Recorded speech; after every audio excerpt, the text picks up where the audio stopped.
Ben, super, on est à Cabram.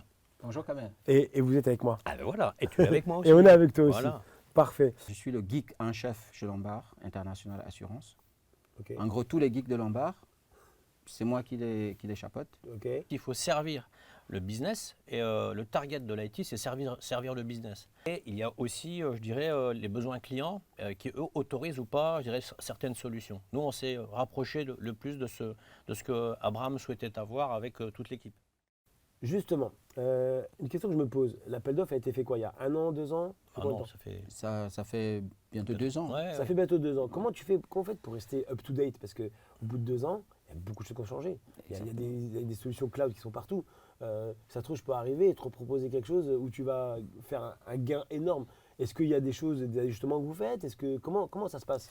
Alors, un des aspects importants et qui a pesé à la balance dans le choix d'Anne-Idriss, c'est que lorsqu'on mène un tel projet qui, justement, comme je disais, c'est des choix qui vont durer pendant un certain temps, on tient compte de la partie évolutivité, de la partie agilité également. C'est-à-dire que on a les contraintes qu'on sait aujourd'hui, mais il y a des contraintes qui vont arriver qu'on ne sait pas. Oui.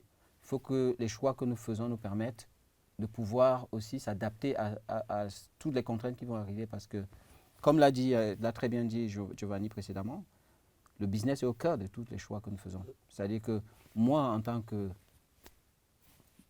responsable des geeks, Oui. mon choix doit toujours être de pouvoir m'adapter à toutes les orientations de mon business.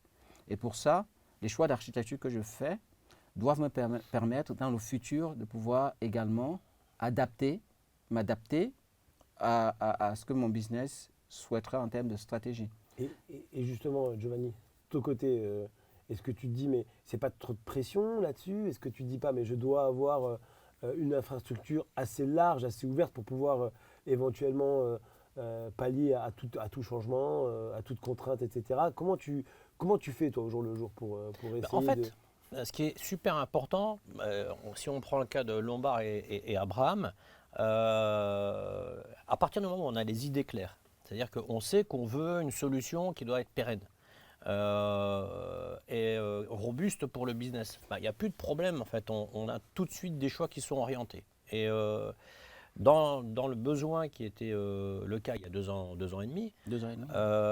on avait une contrainte de temps parce qu'il y avait eu, je dirais, une stagnation sur l'évolution de l'infrastructure pendant quelques années.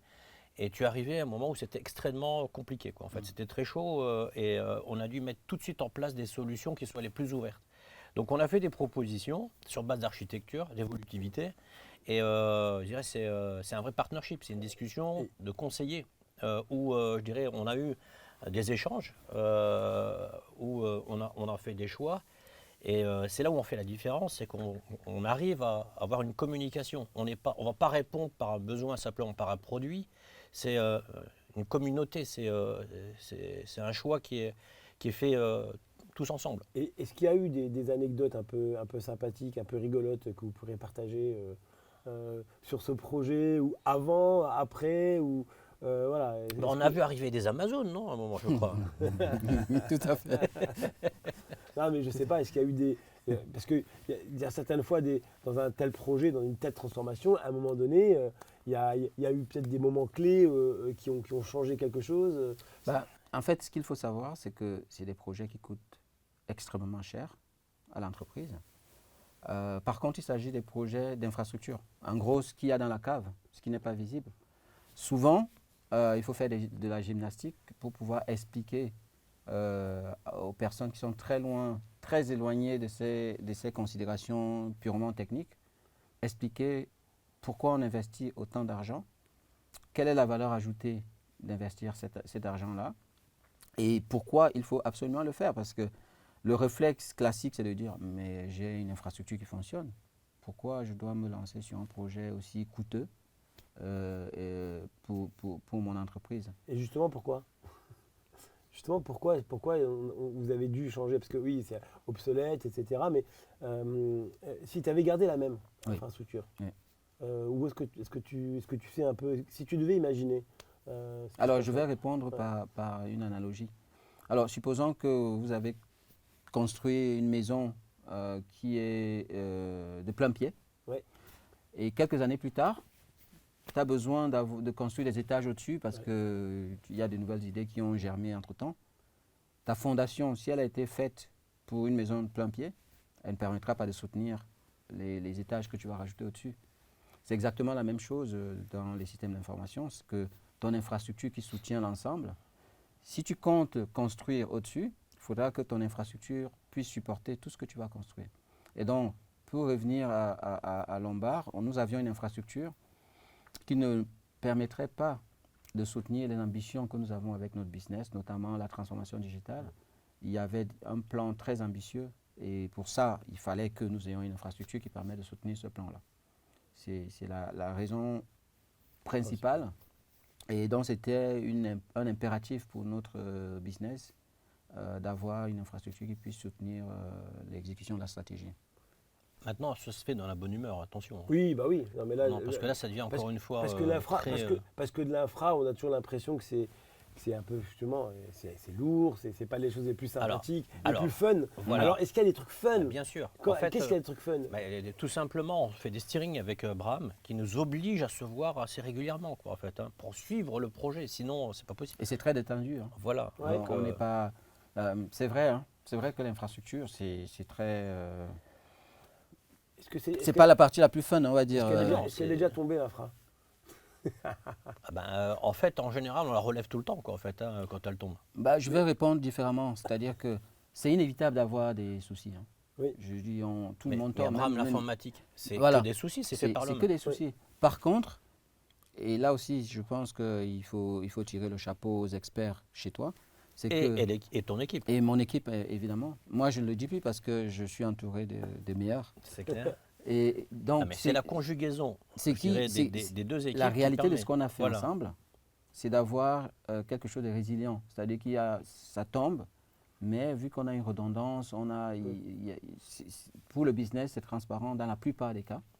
Et lorsque ce n'est pas transparent, on a une réactivité qui permet de faire repartir rapidement. Non, mais ce qui est important de savoir, c'est que quand on met un projet en place, il ne faut pas simplement mettre en place. Il faut aussi offrir un service qui vient, je dirais, amener une survie à l'infrastructure qui a été implémentée. Parce que ce qui se passe souvent, et c'est là où on peut avoir, je dirais, des soucis, c'est une infrastructure, elle est vivante, quoi, en fait, hein. Il faut patcher, il faut mettre des nouvelles fonctionnalités, ou quand il y a des problèmes, il faut aussi mettre à jour les systèmes. Si ça, c'est pas fait, eh ben, on a des gros soucis. On a du mal à imaginer qu'une société qui a que 25 personnes, t'as dit, Ouais. puisse avoir un client aussi important que Lombard. Enfin, en tout cas, comment tu fais pour essayer de gagner ce genre de En fait, projet de deal? c'est pas moi. Oui. C'est pas moi, c'est l'équipe. En Ouais. fait, j'ai des gens qui sont exceptionnels. Donc, sur cette base-là, effectivement, quand ils vont expliquer ou quand ils vont présenter le projet, c'est eux qui font la différence. À Luxembourg, en fait, on a changé un petit peu les différents modèles. Ce que veulent rechercher chacune des sociétés, c'est attirer vers son cloud, attirer vers son infrastructure C'est as a ça. service. Ce n'est pas le cas d'Anidris. Nous, on cultive l'ingénierie, l'expertise, donc sur des technologies qu'on maîtrise.